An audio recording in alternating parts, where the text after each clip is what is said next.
block a couple times. Yeah, well, it's good that you're with us here today because we have something important to talk about, and that was what you introduced yesterday, a memo that you sent to your House colleagues, both sides of the aisle, asking them to co-sponsor a package of bills on basically state government reform, the way that we do things in the state capitol. Yeah, it's three ideas that I've been, I guess, bantering about in my mind for quite some time. One is at the focal point of a lot of discussion right now with redistricting reform and the creation of an independent commission to do the redistricting reform as opposed to having legislators, whether it be via a legislative commission or the legislative process to actually draw the state house, state senate, and U.S. congressional districts.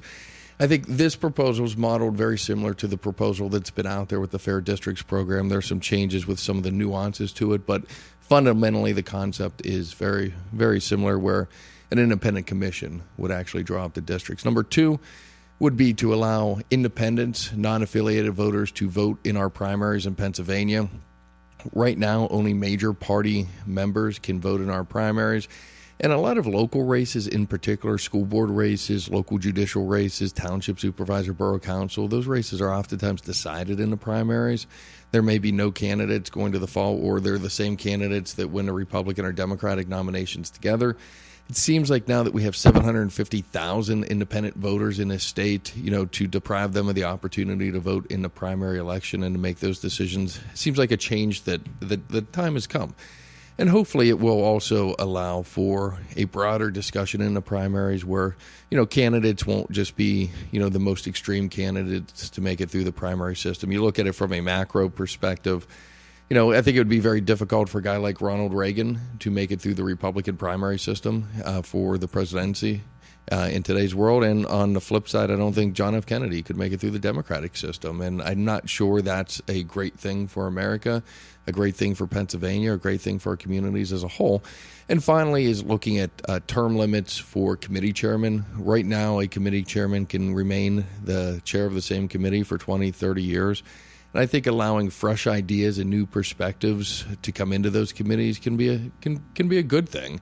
And, that's not, to bring down any particular chairman or chairwoman that's out there. I just think, allowing the free flow of ideas within the legislature can be more productive going forward. Let's go back to the primary one, because I would imagine that would be the one that would get the most pushback from folks who would say, it's my party, Democrat or Republican, it's my party. Why should I let somebody that's not a part of my party determine my candidate? Well, I think, look, more than anything else, we need to get beyond this. It's my party, or it's I'm entitled to this or I'm entitled to that. It's our country. It's our community. It's our state.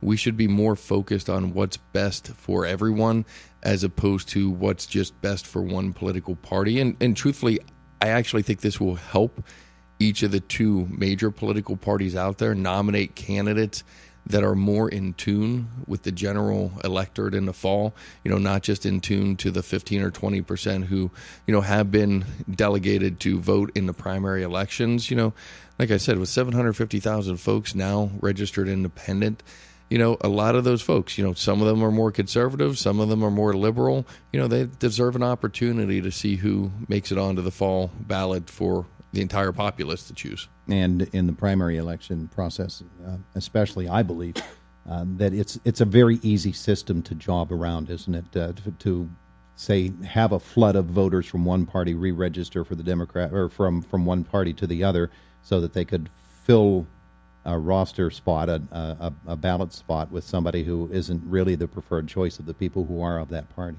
Yeah, and look, that certainly goes on already today. You had a lot of folks who had not been registered Democrat back in 2008 re-register as a Democrat to vote for Hillary Clinton or Barack Obama in that primary. And I'm sure you heard the same, stories that I heard where, a lot of folks were, maybe more Republican, but going to do that because they were hoping to choose the weaker candidate to nominate for the presidency. Obviously, that didn't work out because Barack Obama won the presidency.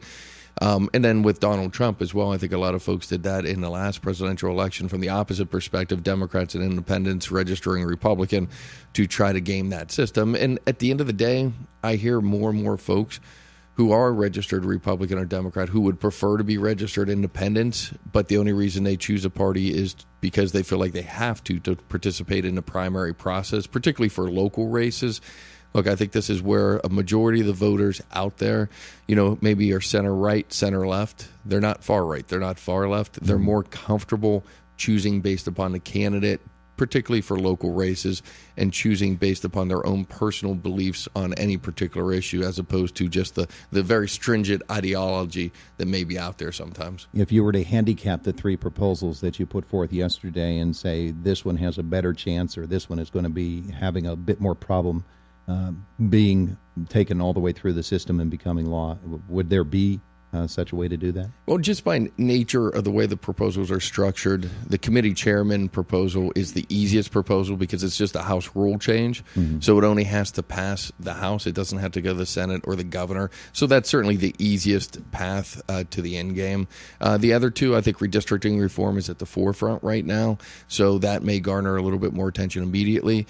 And I introduced these proposals. Look, major change takes time, but somebody's got to start that ball rolling, and ultimately, it may be up to somebody else to keep the ball rolling once I leave in November.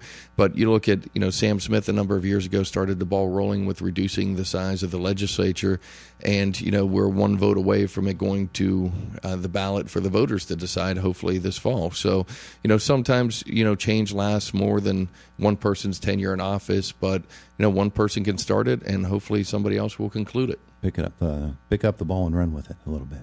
All right.